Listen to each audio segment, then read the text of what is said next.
In this lecture, I want to conclude what we began talking about last time, which is the way that a spouse or a mate would be found if things were done among Christians in a way that is basically the way the Bible teaches. Now, I mentioned dating and courtship, modern courtship and betrothal as the three options. Dating and modern courtship are fairly common in our culture. Betrothal is much less common, though there are a growing number of people interested in this. And much of what I have to say, I need to tell you this. I realize that there's a fair degree of idealism in this, but that doesn't mean that we shouldn't set our ideals and aim toward them. Many times, because of the fallen world we live in, we fall short of the ideals. In other words, many of you probably have already had more romances than I think people should have in a lifetime. And so have I. And that is not ideal. The question is, where do we go from here? I believe that single people at this point should seek to implement as much as they can these principles. Now, I say as much as they can because I, for example, gave the example of parental involvement. And I mentioned that in my first marriage, if my parents had disapproved or had expressed disapproval strongly, I might have gotten married anyway, although I don't know that I would have. They didn't. But ideally, the parents are very actively involved, communicating with their children about potential spouses, and very much the ones who are the ones who give the final okay on that. And there are today very many parents who just don't want that role. They just soon their kids made up their own mind and left them out of the decision. I've known many people who say their parents are that way. I don't know if as many parents are that way as some young people think their parents are, because I think there are probably parents, some of you might think, well, my parents wouldn't even want to be involved, where in fact they might be flattered and amazed if you got them involved in the decision, and they might be pleased and honored. And by the way, honoring your parents is a good thing, both in the Old and New Testament it is taught. But it is true that there are many families that are not set up in such a way that this would be an ideally functioning reality. But the principles involved certainly can be. For example, I mentioned when I married my second wife, and again my present wife, I didn't come into this situation as one who had never had any romantic relationship. I was already a divorcee. That's sub-ideal. In the case of my second wife, her parents were not Christians and could not be expected, because they were hostile toward my faith, they could not be expected even to be open to her marrying someone of my faith, which was her faith also, and the only faith she could, in conscience, marry into. And so that was not ideal either. But although there were things that were not ideal, it is necessary for us to recognize the principles and set them into practice as best we can in our present circumstances. Now, someday many of you who are not married will be married and will have children. And that's where this teaching really, I hope, will take hold, is with people who either do not yet have children or who have small children, not yet old enough to have been defiled by the world system of dating.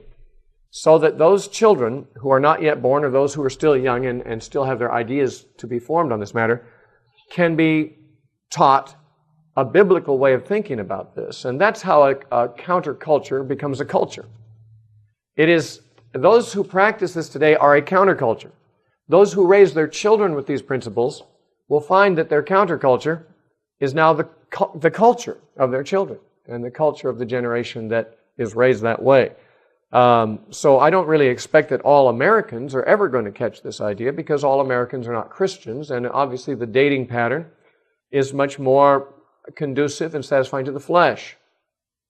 But as far as honoring God is concerned, there can be no doubt that the biblical betrothal pattern is the way that God would have it done. And when I say it is the way, I don't mean that there can't be some variations on it. The theme is the same theme. There may be various particulars, depending on circumstance as to how it is carried out. Let me talk to you first about this section, about some of the objections that could be raised to this, and frequently are. Obviously, for those who may not have seen the previous tape, my view is that people should not become romantically involved with one another until they are committed solidly and irrevocably to marriage. This irrevocable commitment to marriage is called betrothal. It's making a promise to marry. And when Christians make a promise, they don't cross their fingers behind their back. They don't have to say, swear on a stack of Bibles. When a Christian simply says, I will, according to Jesus, your yes is to be yes, and your no is to be no, and it's supposed to be as binding to you as it would be if you had taken an oath. That's what Jesus' teaching on the subject in the Sermon on the Mount in Matthew chapter 5 was saying. So when you have made a promise to marry, you are as bound as if you were in fact married. The difference is you have a period of time during which you can prepare for marriage, and during which time you know who you are going to marry, which you didn't before that, and you know who it is you're preparing to marry, and whose home you're preparing, and so forth, and your plans begin to focus around this knowledge of who it is you're going to spend the rest of your life with, or at least the rest of one of your lives. If one of you dies, that's the end of that. But the whole idea here is that you do not encourage a romantic relationship with somebody toward whom you have not made this solid commitment to marry. That is the biblical way. That is, you'll find it throughout Scripture. And if someone wants to say, well, let's go more exactly by Scripture and have actually the parents arrange it among young people that haven't even met each other. The Bible doesn't say it has to be done that way. We are not we're not modeling this after Jewish customs. We're not trying to model Christian customs after medieval or ancient or prehistoric Middle Eastern customs. We are seeking a radically Christian methodology of our living. And radically Christian means that it agrees with everything Jesus said. Now, some of the objections to this model are as follows. People are likely to say, well, where does love come in this deal?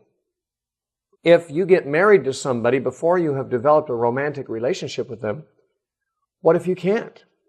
What if you get committed to marriage and you find that you can't become romantically interested in this person? Now, there are several ways that I would answer this. One is it's not the worst disaster in the world, although it seems like it. If you are married to somebody and there is little or no romantic interest, it's very hurtful to the ego. And it's of course, you don't sail through the marriage with the greatest of ease, as you would if you were on cloud 9 through the whole marriage. But marriage can be very workable without the romantic aspect. I happened to have the misfortune yesterday to be channel surfing and caught just a few minutes of Dr. Laura's program. And I've never liked her, and usually as soon as I hear her voice and know that that's what I'm listening to, I change channels. But I caught a caller. Actually, when I tuned, it was a caller speaking. I was interested in what the caller was saying, so I listened and I heard her answer. And the caller was saying, I've been seeing this man for 2 years. This is a woman. I've been seeing this man for 2 years, and he has asked me to marry him. And I'm 37 years old, and I don't know that I'll have a better chance than this. And this man is a nice man, and I like this man. I even love this man, but I don't have any romantic feelings toward the man. He obviously has some toward me, she said, but I don't have any toward him. And Dr. Laura said, well, have you told him that you don't feel that way? She says, no. And so Dr. Laura scolded her a little bit. This time I would agree with Dr. Laura a little bit in scolding her for allowing this man to lavish his affections on her for 2 years, but her not let him know that she doesn't have similar feelings, which would probably matter to him. But so be it. Whatever may have been done in the past is not, the past is the past. She was asking, is it ethical for me to marry him knowing that I don't feel and may never feel these romantic feelings? She says, I'm willing to do everything for him that a wife is to do. She said, I do love him as a friend. It's kind of a platonic way. And I would be faithful to him for life. I would not, go off and find someone I have a romantic interest in. I just don't know if it's moral for me to go ahead and accept his proposal when I have no romantic feelings for him. Now, that's a hard question to answer. Dr. Laura basically said, no, you shouldn't. He has the right to marry somebody who has the same feelings for him that he has for you. Now, that's human wisdom speaking. And maybe, it certainly is a nice thing to happen. if people get married and they have exactly the same degree of mutual attraction and exactly the same degree of romantic feeling toward each other, it certainly makes life dreamlike. It certainly makes it like the movies. But it doesn't make it very much like the average marriage. And I disagree with Dr. Laura on almost, on a great deal of what I hear her say, and she makes me angry because she's so rude, and so I don't listen to her very much. But if you had asked what I would have told the woman, I would have said, well, why don't you tell the man that you don't have those kind of romantic feelings toward him? Tell the man the same thing you told Dr. Laura. I don't feel romantically toward you, but I love you as a friend. I would be willing to be your wife. I'd be willing to be faithful to you. I'd be willing to do all things toward you that a wife is to do, but I can't guarantee I'll ever love you romantically. Do you still want me to marry you?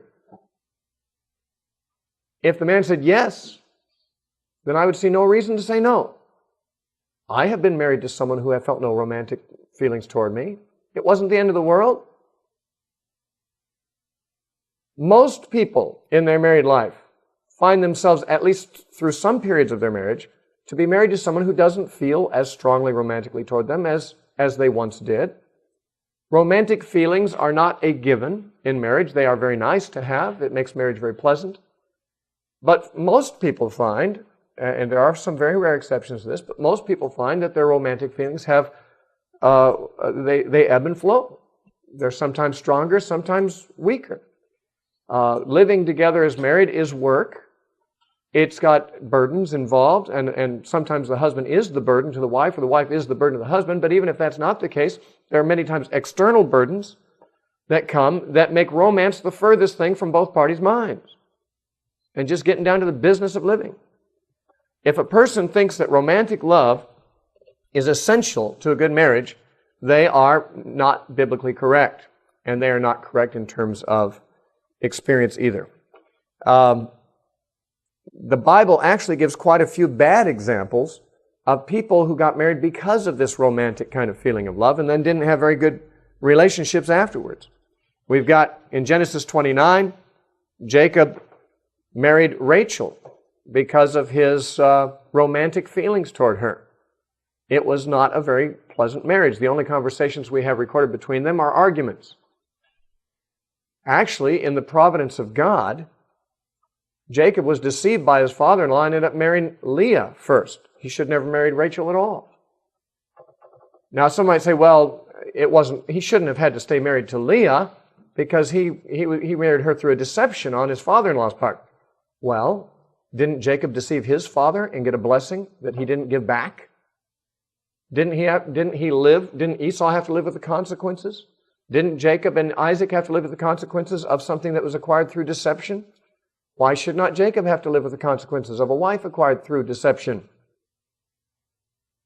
One thing that I find very interesting is that the Bible indicates that Jacob was very physically attracted to Rachel, but not to Leah. Leah, however, throughout the story is shown to be a much more godly and virtuous woman than Rachel. Leah, when she names her children, more often than not, she says something about Jehovah. Jehovah has, come to my aid. I will praise Jehovah. And she gives spiritual reasons for naming her children. Rachel names her two children names like, God will add another one to me so that I'll catch up with my sister or whatever. There's this, Rachel's attitude is always kind of a rivalry with her sister, Leah. What's interesting to me is that God gave Leah no less than 7 children by Jacob. And while Jacob bore children by 3 other women, none of them bore more than 2, even Rachel. Rachel had 2 and died in bearing the second. Zilpah and Bilhah bore 2 each. Leah bore him as many children, more children than the other 3 women combined did. And the child that became the offspring of the progenitor of the Messiah was Leah's child, Judah. The Messiah came through Leah, not Rachel. Now, should Jacob have married Rachel? I don't know. Polygamy had different ramifications in Old Testament times than they do with us. And I'm not saying that polygamy was always a sinful thing in the Old Testament.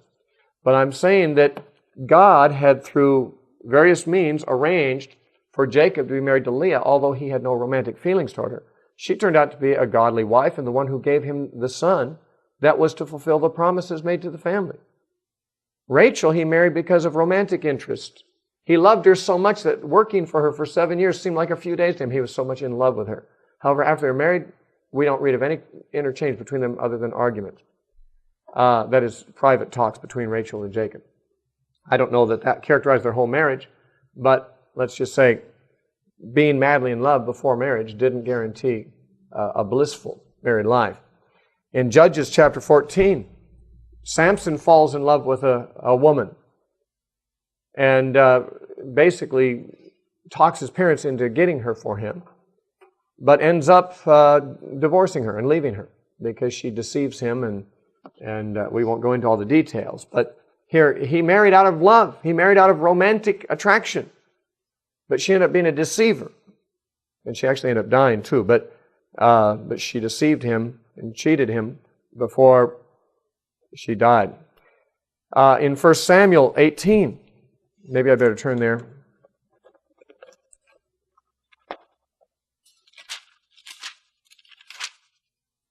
In 1 Samuel chapter 18 and verse 20, it says, "Now Michal, Saul's daughter, loved David. And they told Saul, and the thing pleased him." So eventually David married Michal. She loved him. But do you remember how things turned out in that marriage?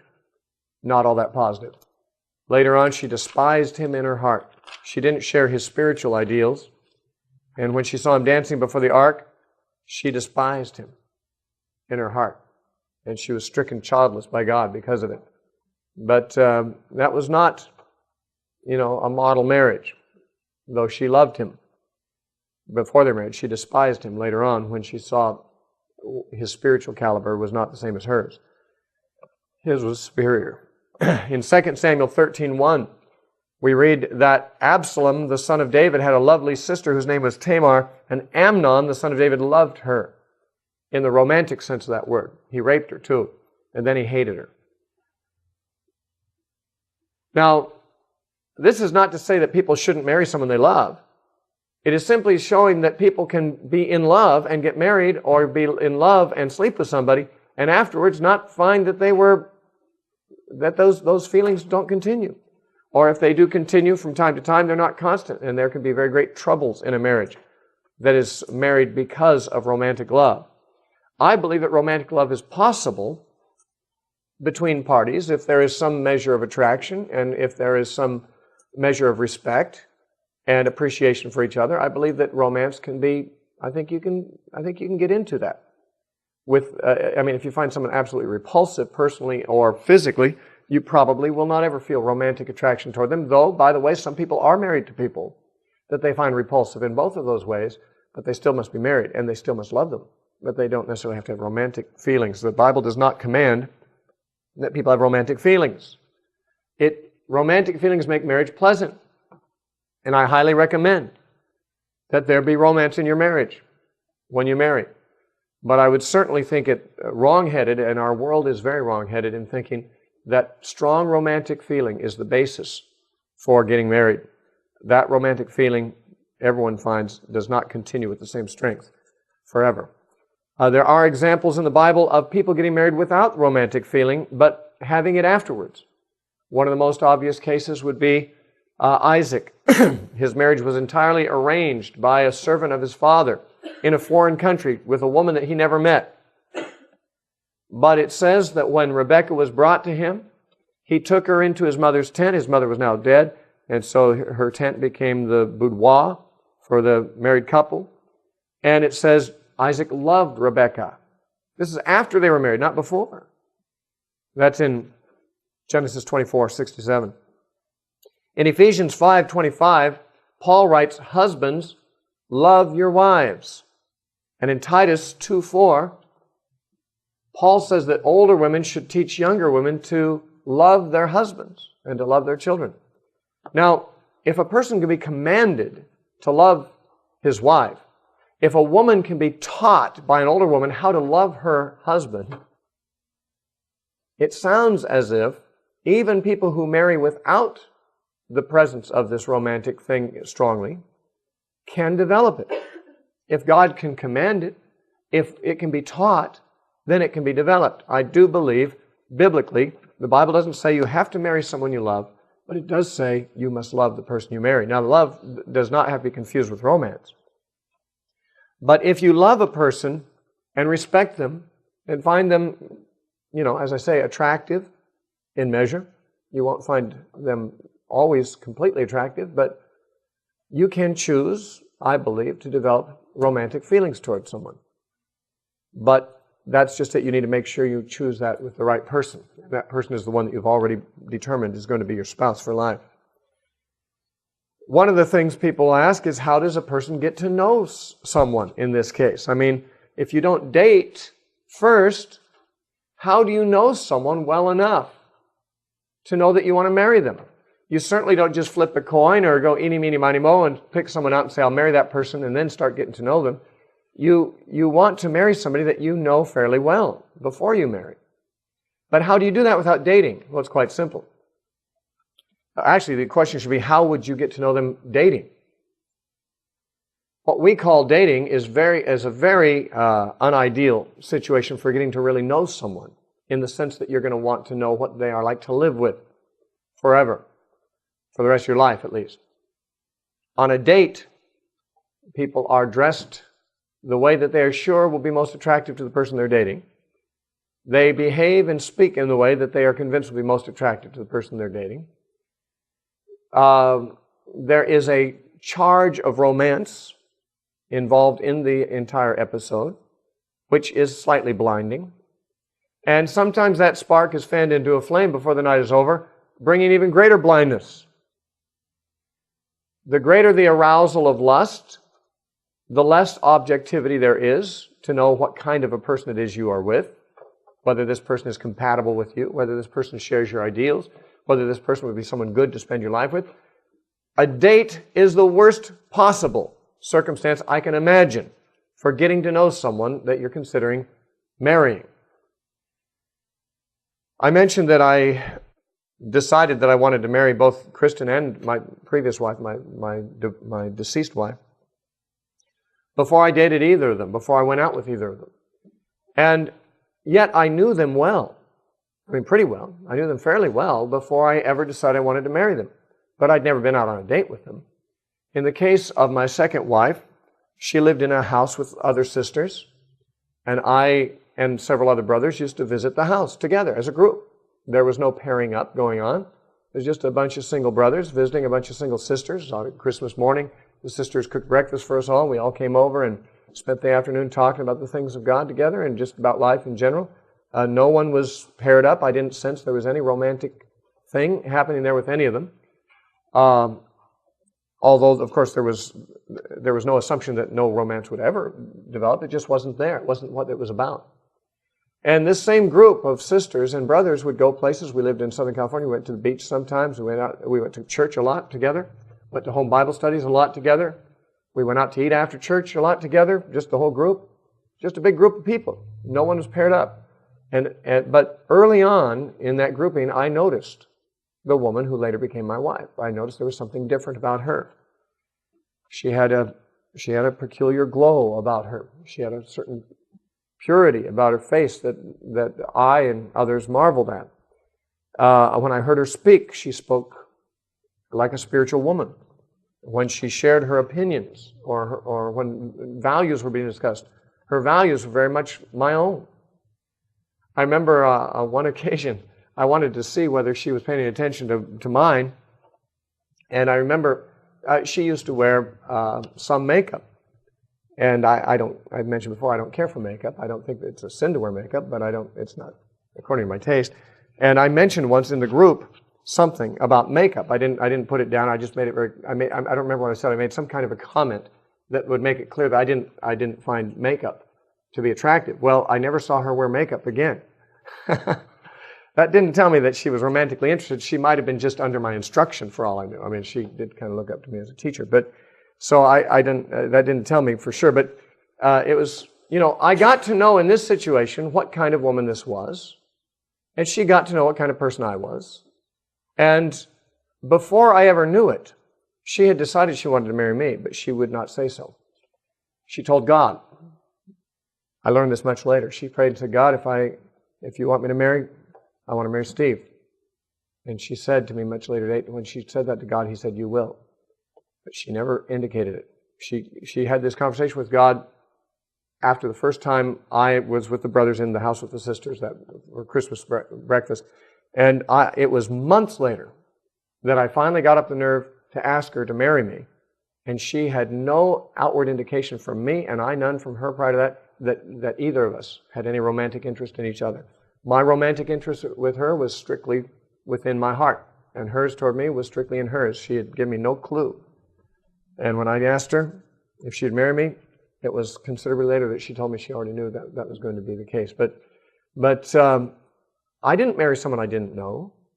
I'm not suggesting that you get betrothed to someone you don't know. I'm just saying the best place to get to know them, the best place to find out if someone is suitable for you and shares your values is in a situation other than a date, in group situations. Likewise, Kristen, what I got to know about her before we were married, I got to know because she was a sister in the church. I knew she'd gone off to a YWAM DTS, and I knew she was zealous for the Lord. I didn't know a lot of other things about her, but I had been in situations where she was there and had heard her speak, and she had heard me speak and so forth. I knew that her family was a family I would like very much to be a part of too, because her whole family is very exceptional. And frankly, I knew I wanted to marry her without ever having indicated it to her and without ever having been on a date with her. So it is possible. People just can't imagine. How could you get to know someone to know if you want to marry them or not unless you already have dated them? Well, it's simply, you know whether you have romantic feelings towards someone before you ever date them. In fact, it is usually because you feel romantic feelings that you want to date somebody. Well, what I'm suggesting is different. If you feel that romantic feeling toward them and on other grounds as well, think you would like to spend your life with them, then enter into betrothal, not a date. If you don't know them that well, then don't enter it. You should be as careful about entering into betrothal as most people believe you should be entering into marriage. You should be as prepared to commit your life to this person when you become betrothed as most people believe you should be when you get married. The difference is that with betrothal, you got to know them and you come to that conclusion without having gone out and gotten romantic with them previously, so that you haven't gotten them all wound up in a romantic relationship before there's a commitment there. Some people say, if you marry the first and only person you allow yourself to love, that is the only person you have ever really had romantic feelings toward, then won't you be tempted to wonder what it would have been like to love someone else? Of course you'll be tempted. Temptation is part of life. But what if you don't marry the first person you have romantic feelings for? What if you marry the 100th person you had romantic feelings for? This won't guarantee that you won't later be tempted to wonder what it's like to be in love with someone else. In fact, you're more likely to have that temptation if you've had a series of romances, because you've gotten used to the idea that having romances with a number of people is kind of normal. It's what you're adjusted to. If you have been kept pure from childhood for the person that you're going to marry, and you only give your heart to that one person, you may have curiosity at times as to what it would have been like to be married to someone else or to have had a romance with someone else. But there will have been nothing in your upbringing or in your habits that will have strengthened that curiosity to the point of a serious temptation, it seems to me. But so what? What if you are tempted? Most married people have temptations. Most people, no matter how much they love their spouse, meet other people who are attractive, people who seem, unless a person is quite convinced that the spouse they married is absolutely the best person in the whole world, and some people are convinced of that, but it takes a fair degree of subjectivity to convince oneself of that. The likelihood is great that after you've married, you will meet somebody who is in some ways more attractive than the person you married. But what is that to you? They're not yours. Someone else is. You belong to someone else. Christianity needs to be lived by people who are able to keep the principles, who are able to say, this is what God has desired, and this is what I will do. Not, this is what would make me more fulfilled, this is what will make me more happy, and therefore that is what I will do. A radically Christian disciple is interested in pleasing God more than self. A carnal, professing Christian or a non-Christian is more interested in pleasing self. The identification of which category you belong to is the first one you need to make before you enter into any kind of relationship with other people. C.S. Lewis was saying something like this in his book, Mere Christianity, and he expected objections to it. And I'd like to quote a few words of his out of that book. In Mere Christianity, pages 99 and 100, C.S. Lewis said, before you disagree with this concept, he says, make quite sure that you are judging by what you really know from your own experience and from watching the lives of your friends, and not by ideas you have derived from novels and films. This is not so easy to do as people think. Our experience is colored through and through by books and plays and the cinema, and it takes patience and skill to disentangle the things that we have really learned from life for ourselves. Now, this is another way of saying something similar to what I'm saying in this whole series, and that is that it's very difficult for us to disentangle our thinking from the things that we've picked up from our culture, from our environment, from the media. We have had driven into us certain ideas about romance, about boys and girls, about marriage, about many things in life. Most of those ideas are corrupt. And Christians should be pleased to avoid things for no better reason than that they are corrupt things. And if they are corrupt, they are to be avoided. But there's another dimension that wise Christians are aware of, and that is that things that are corrupt are also harmful. They're harmful to human relationships, they're harmful to you, they're harmful to victims that you make when you practice corrupt behavior, and most importantly, they're harmful to God's glory and to God's purposes. So, it is true, the kinds of things I'm saying about romance, about betrothal, about dating and so forth, a lot of people say, well, that doesn't make sense, that sounds horrible. It sounds like it has a very austere, unemotional, unromantic view of marriage. Not so. But even if it did, it would not be unwise to question where it is we got our ideas about romance and emotion and a lot of the things we think about the ideal marriage. Where did we get these ideas? Did we get them from the Bible and from experience, or did we get them from movies and novels and things that have presented an ideal, which is a carnal ideal, and which the world gobbles up only too quickly and the church follows only a short distance behind? Well, let's talk about the New Testament. Does the New Testament teach this betrothal model? After all, people have pointed out to me that there are many practices that are recorded in Scripture that the Jews in the Old Testament times and even in Jesus' time practiced, but they are not mandated to Christians. There are many things that are described in the Bible but are not prescribed in the Bible. For example, betrothal is certainly described in the Bible. You see it all over the place. In fact, there isn't any marriage scene in the Old Testament or in the New except that which is arranged through a betrothal situation. But is that merely descriptive of the way they did it, or is it prescriptive of the way it should be done? Remember, not everything the Jews did is to be copied. And some of their things might have just been the manifestations of their own secular culture or their own carnal culture, and to replace our carnal cultural way of doing things with another carnal cultural way of doing things is not an improvement. The real question is, what does the New Testament teach on this? What is distinctively Christian in this matter? I have a quote here from the International Standard Bible Encyclopedia, which said, quote, "There is nothing in the record of the teachings of Jesus and his disciples or his apostles to suggest that they gave to marriage any new social content, custom, or sanction. They simply accepted it as it existed in the conventionalized civilization of the Jews of their day and used it and the customs connected with it for ethical and illustrative purposes." Now, on one hand, this is true. On the other hand, it's not quite true. The sense in which it is true is this, that there is nothing about the marriage customs of the Jews of the time that the New Testament criticizes.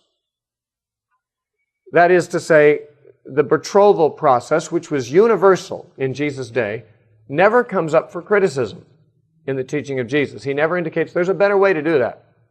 All right? Now, that's not the same thing as saying he endorsed it. But if there was anything deficient about it, if there was anything that was somehow not squaring properly with his plan for married couples, then it would seem that he would have to address it, because his culture so unanimously felt one way. For him to not correct it if it was wrong would be a strange thing. Now, I disagree with this quote in that it says they didn't change anything, they just accepted it. There were some things changed. Jesus did change the customs of divorce. The rabbis allowed divorce for many reasons, and the Jews of the time did, but Jesus made it much more difficult. But he did not say anything in criticism of the courtship or the betrothal rituals.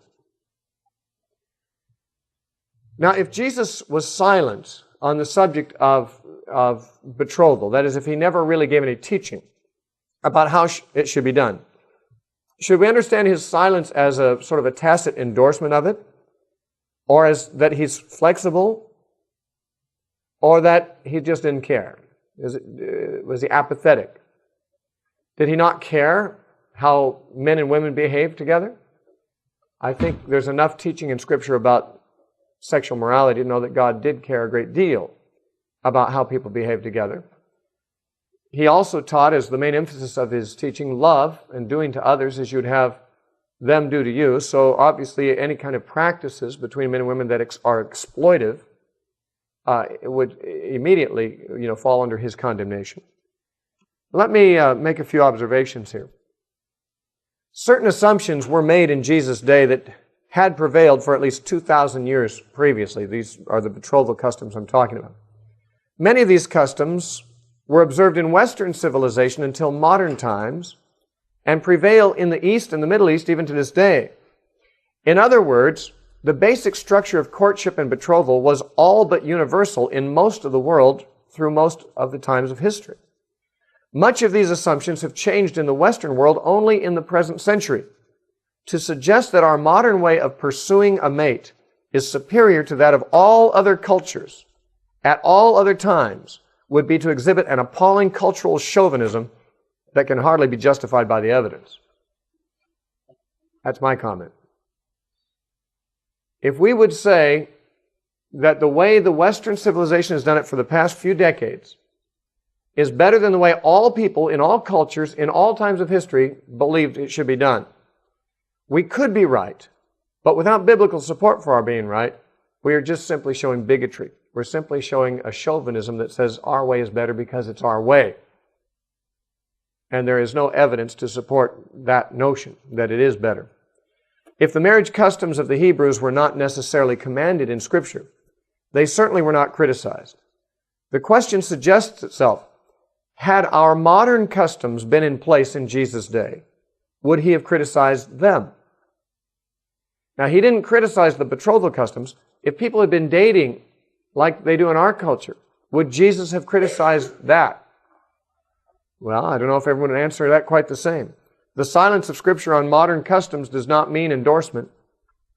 The Bible says nothing directly about playing Russian roulette or about driving 90 miles an hour toward a solid wall, trying to get as close as you can before slamming on the brakes. In other words, should Christians play Russian roulette? Should Christians drive 90 miles an hour toward a solid brick wall and play chicken and see how close they can get before they slam on the brakes? The Bible doesn't say anything directly against it, just like it doesn't say anything directly against dating. But there are many things it has in common with those things. When you date, you take a gamble. You take a gamble with your soul. You take a gamble with somebody else's soul. It's more of a gamble than playing Russian roulette. There you're only taking your physical life into your hands. The fact is that Christians would not play Russian roulette, nor would they drive 90 miles an hour toward a solid brick wall, for the simple reason that it goes against biblical principles. The Bible does not speak of these practices directly, but those practices go against wisdom, and they go against biblical principles of stewardship and so forth. And the Bible does have things to say about these principles. Now, are there New Testament principles that would argue for betrothal and against the dating model? There definitely are in the New Testament. First of all, you should note that John the Baptist and Jesus and Paul were quite comfortable using the betrothal model of engagement as a picture of Christ and the church. Now, you know, of course, I'm sure every evangelical knows, that in Ephesians 5, the Apostle Paul says that marriage is a picture of Christ and the church. And he indicates that husbands and wives' roles in marriage are dictated by the respective roles of Christ and the church in the relationship of Christ and the church. So that the church submits to Christ, the wife is to submit to the husband. Christ loves the church and gives himself for it. The husband's supposed to love his wife and give himself for his wife.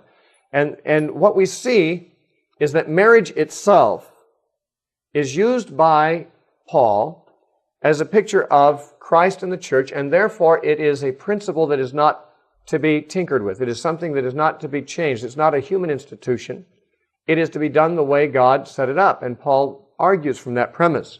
Now, on the same basis, we could argue that betrothal ritual is used by the New Testament writers as a picture of Christ and the church. And if the use of marriage is a picture of Christ and the church, and therefore governs the necessities of how Christians must conduct themselves in marriage, then would not, by the same kind of argument, the use of betrothal as a picture of Christ and the church also argue for its application in the courtship lives of believers? It seems to me that it would. I'm not sure how we could apply marriage this way and not apply betrothal this way, since both are given as pictures of Christ and the church. In John chapter 3,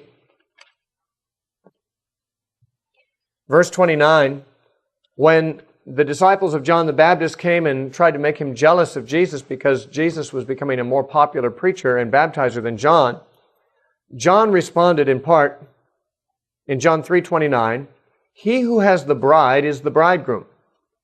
But the friend of the bridegroom who stands and hears him rejoices greatly because of the bridegroom's voice. Therefore this joy of mine is fulfilled." Now the friend of the bridegroom was the title for an individual who arranged for the marriage. The bridegroom might hire him or deploy him to go out and to make the betrothal arrangements. And then once the betrothal was in place, would make the marriage arrangements and make sure everything was okay. And Jesus is described as the bridegroom. The people who are going to Jesus are described as the bride. And John says he's like the bridegroom's friend. He's like the matchmaker. And he was there to kind of introduce them. And of course he's alluding to the regular marriage customs of the day and the way in which people were brought into marriage through a friend of the bridegroom and so forth. Likewise, in the 17th chapter of John, I hope I wrote this reference down right, and verse 6, Jesus said, "I have manifested your name to the men whom you have given me out of the world. They were yours, and you gave them to me, and they have kept your word." What I understand from this is that the bride that comes to Christ was given to him by his Father. The Father is the one who really decided who would be his Son's bride. The people were already God's people, and he gave them to Jesus. He did not give any others to Jesus. God is the one who gave the bride to Jesus, and not someone else. In Matthew 22:2, it says, "The kingdom of God is like a king that wanted to make a marriage for his son." Once again, the idea of the Father's involvement, making a marriage for his son, is used. In Matthew 25, verse 1, Jesus said, "The kingdom of God is like 10 virgins who went out to wait for the bridegroom to come with their lamps." And you know the story of the 10 virgins. This is also taken from the betrothal customs of the time. Now, he's, of course, talking about our relationship to Christ. He's talking about when the bridegroom cometh in that parable. I believe that represents Jesus coming to his bride. And so we see that these customs of betrothal and the Jewish marriage customs become the illustrations in the New Testament of Christ and the church, just as surely as marriage does. And therefore, one could argue that they are as truly Christian as marriage is, and that the biblical pattern is as binding on Christians as ordinary marriage customs are in the Bible. In 2 Corinthians 11:2, 2 Corinthians 11:2, Paul said, I am jealous for you with a godly jealousy, for I have betrothed you to one husband, that I may present you as a chaste virgin to Christ. Now here, Paul sees himself as the friend of the bridegroom. He's arranged the betrothal. I have betrothed you, who? The church. To whom? To Christ. And it is the bridegroom's friend's job to present the bride chaste and virginal to the bridegroom. And this he does by watching over her chastity, making sure that no other guys try to get to her in the meantime. And that's what Paul is saying he's like with reference to our relationship with Christ. We are betrothed to Christ. Now, if that is true, if we would say people should be able to look at a Christian marriage and see what Christ and the church are like, shouldn't it be also the case that people should be able to look at a Christian in betrothal and see what Christ and the church are like? See the same faithfulness, to see the same commitment in betrothal. Isn't it a model of Christ and the church? It sounds to me like it is. And then, of course, we have Ephesians 5, verses 31 through 32, which tells us that marriage is also a picture of Christ and the church. So, betrothal and marriage together, not just marriage, but betrothal and marriage together as customs, are pictures of Christ and the church. And therefore, it would seem to me that they are normative for Christians to depict Christ and the church to the world in these ways. Also, there are biblical principles of love for God and for your fellow man that really cannot be observed through the dating model, but are preserved in the betrothal model. There is the general principle in the New Testament of denial of self. In Matthew 16:24, Jesus said, if anyone come after me, let him deny himself and take up his cross and follow me. In Luke 14, Jesus said that if you want to follow him and be a disciple, you have to be prepared to take up a cross. You have to be prepared to hate your father, mother, wife, and children, your own life also. You need to be prepared, he said, to forsake all that you have, to be his disciple. Now, this self-denial is certainly a spirit that is opposite of that which a date is about. When a young couple go out to have romantic, uncommitted fun with another person, all that is pleasing of self. And don't kid yourself. If you've done that and said, well, I really had as much interest in pleasing the other person as pleasing myself. Well, maybe you did. I don't know. Maybe you did. But you certainly wouldn't have gone if you didn't expect to please yourself. And without any commitment to a long-term relationship, that pleasing of yourself is a temporal pleasing of oneself at the expense of somebody else who might actually, because of the date, be more interested in a long-term relationship, but you're not interested. You're not committed. And so it is self that is served, not the other person, in a dating model. However, through betrothal, you make a promise and you keep the promise. Of course you hope to receive happiness in marriage yourself. I mean, there's nothing wrong with wanting to be happy in marriage. But the thing is, with betrothal, just like with marriage, you make a promise.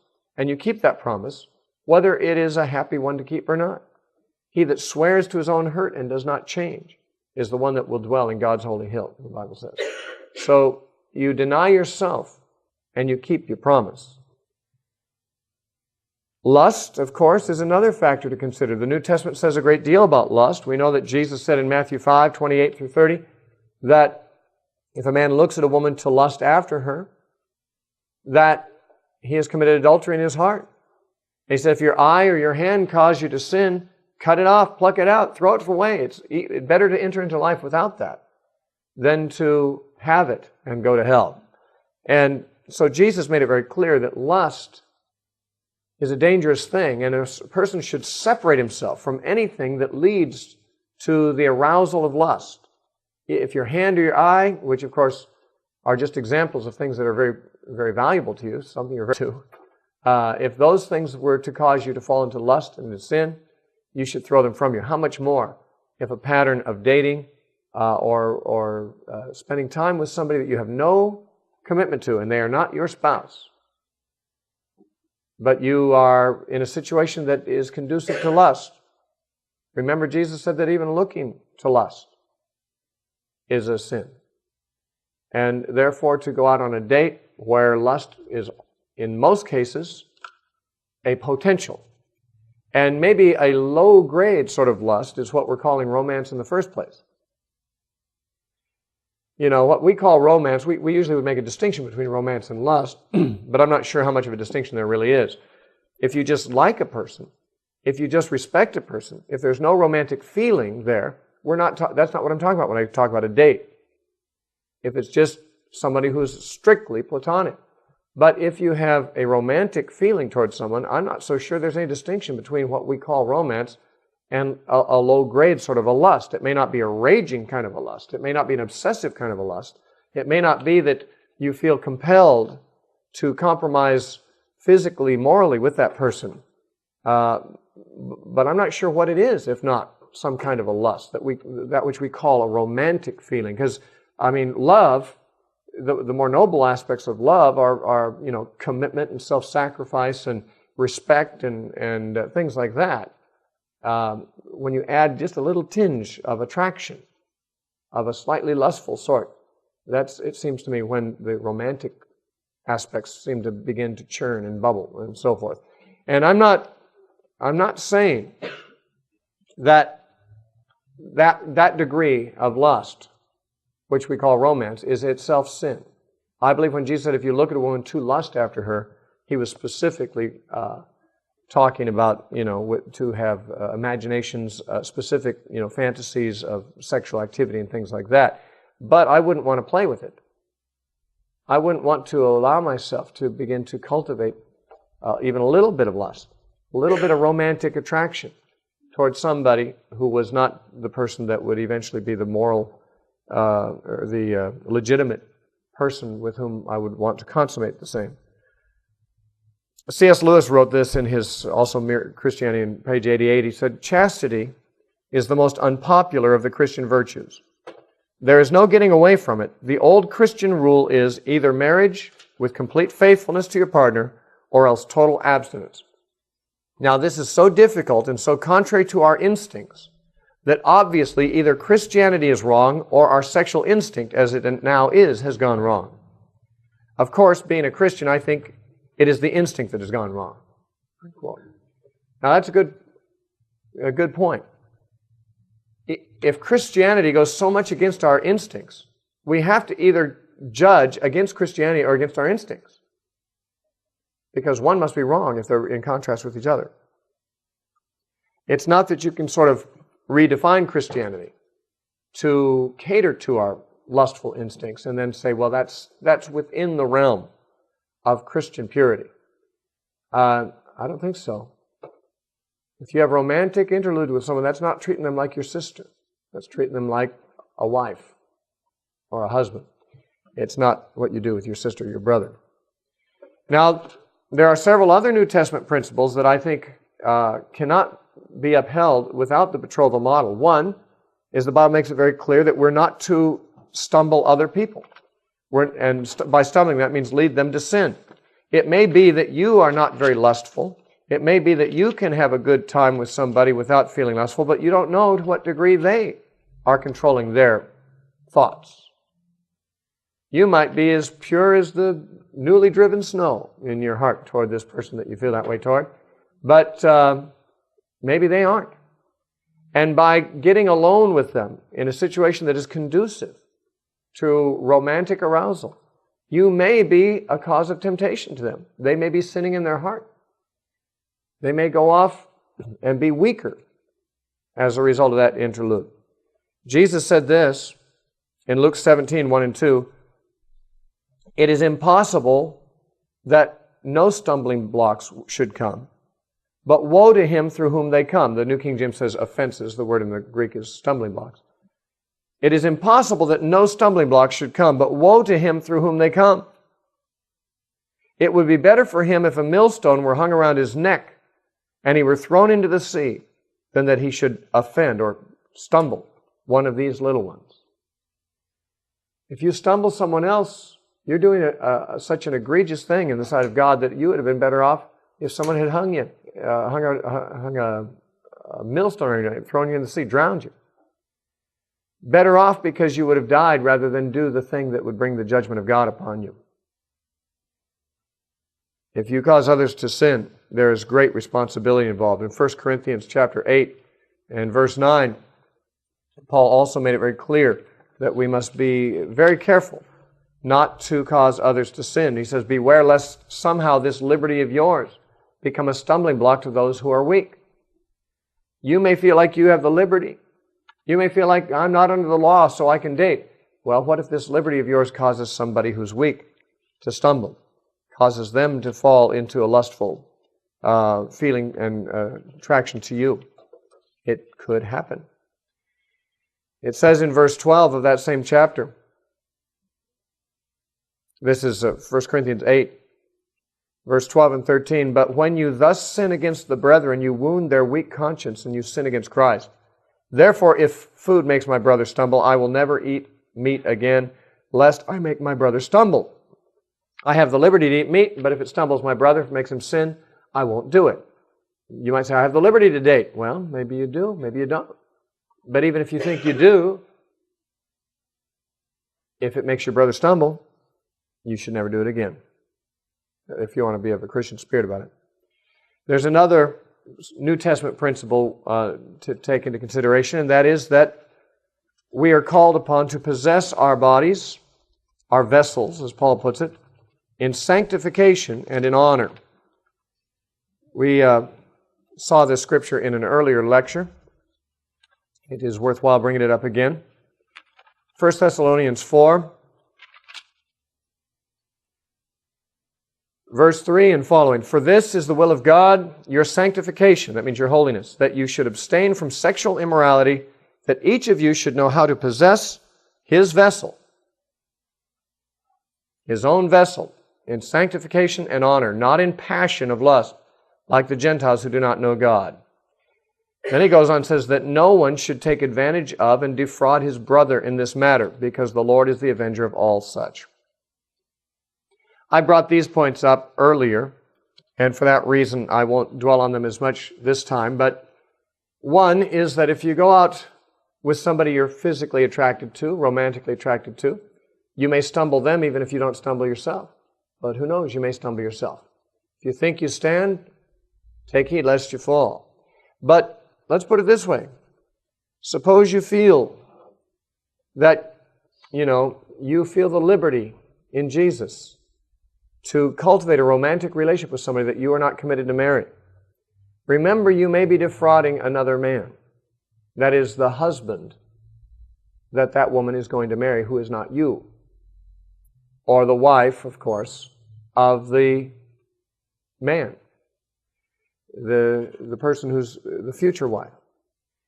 I heard a story not too long ago about a Christian man and his son, and they did not have convictions against dating. And the son was, I think, 16 years old, and he was going to go out on his first date with a girl, and had never done it before. He was kind of nervous, and he says, Dad, I'm not quite sure what to do on a date. Could you give me some pointers?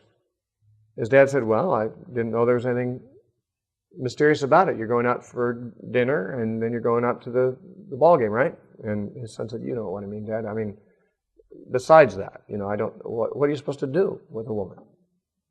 And his dad said, oh, you mean that? He said, well, let me ask you something, son. Are you going to marry this woman? And his son said, well, no, I doubt it. I don't even know her. Hardly know her. We're just going out on a date. He says, oh, okay. And he said, do you think you'll ever marry any woman? And his son said, well, yeah, I expect that someday I'll be married to someone. It just may not be this woman. His father said, well, do you think the woman that you are someday going to marry may be going out with another guy tonight? And his son said, well, of course I have no way of knowing, but I guess that's entirely possible. His father said, well then, what would you like the young man that your future wife is going out with tonight to do with her tonight? That's what you should do with the girl you're going out with. Now, of course, in all honesty, if a man would speak his mind, he would prefer that the woman he's going to marry doesn't go out with that man at all. And Jesus said, as you would that men would do to you, do unto them likewise. In Matthew 7:12, he said, this is the whole law and the prophets, and it's the whole of Jesus' morality. In order to observe such, how could we develop a romantic interest and encourage a romantic interest between ourselves and another person who is not to be our spouse, or who we at least don't know to be our future spouse. I mean, you might think, well, maybe, this is the courtship, modern courtship idea, well, maybe we'll get married. Maybe you will, but maybe you won't. And if you don't know that you will, then there's a good chance that someone else will. And you are out with another man's wife. You, sisters, are out with another woman's husband. What would you want done with your husband, your wife, by another person if they were dating? Obviously, you'd want them to call off the date. You don't want an experienced spouse. Back in the 60s and 70s, I just heard through the grapevine that one of the things men used to say to a girl to try to seduce them on a date was they'd say, well, you know, when you get married, your husband's going to want an experienced woman. I don't know. I never met anyone who said that as far as I know. I just heard that that's one of the lines men use. If they did use it, and if women fell for it, it sure was the ultimate deception. I've never met a man who wants to marry an experienced woman. And I seriously doubt that there's a woman out there who would prefer to marry an experienced man. At least any decent folks I've ever met. They want to marry the most inexperienced in terms of sexual and romantic experience person that they can. And it's possible, probable, that most of you have some experience already. And I'm not saying you need to go back and find that first person that you ever went on a date with, or that you ever had a romantic feeling toward, marry that person. It's too late for that, it may be. But from this point on, you don't have to complicate things. And I believe that the real hope here is that parents will raise their children with these views, that you will raise your children with these views when you have children, and that you will teach them how to not abuse the opposite sex with the institution that our culture calls dating, and that they will observe the principles of a radically Christian consideration for the opposite sex so that they don't break their own heart or the hearts of others by serial recreational romances. Well, we're going to talk about marriage itself next time. And so I'm going to quit right there. And we'll talk about what marriage is like. Believe it or not, it's different than the world thinks. So we'll talk about that next time.